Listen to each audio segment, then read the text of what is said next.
And as we weigh up the impacts of the coronavirus in the country, here's another cold reality.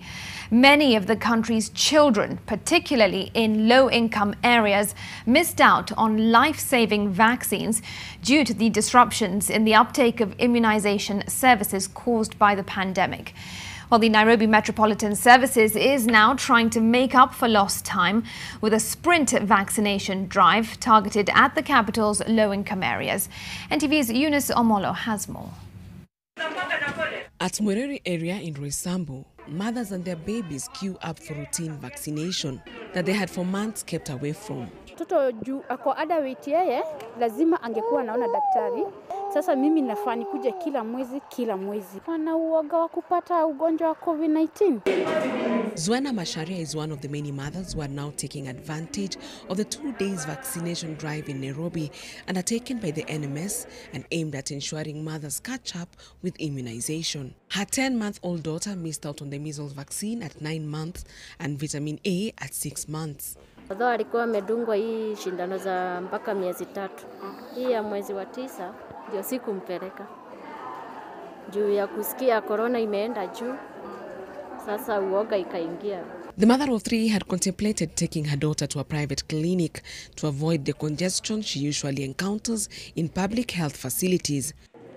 But her modest wages couldn't cover the costs. Hiyo unaona sasa kazi hakuna, mimi nafanyanga kazi ya mkono ya mjengo.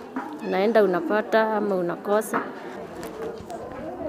Virginia Wanjiru has brought in her 11-year-old daughter for the second dose of the human papilloma virus HPV vaccine.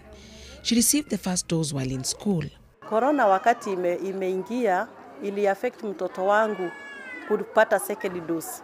Kwa sababu mimi kwanza niliogopa kumpeleka hospitali.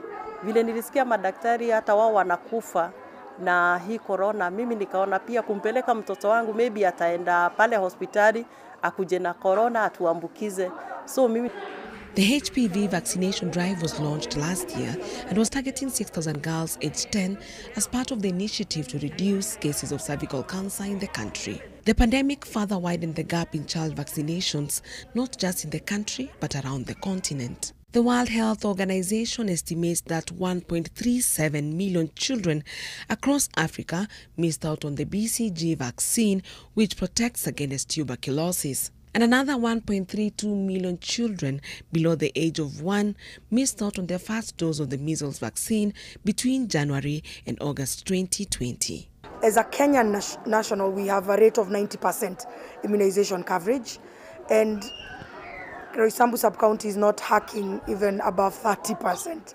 It was above 45% before COVID. Other than immunization services, critical clinics such as antenatal and those offering medical care for TB patients, among others, have been adversely affected during this COVID-19 pandemic as the country strives to catch up to fill in the gaps that have been made during this pandemic. Eunice Omolo, NTV, Nairobi.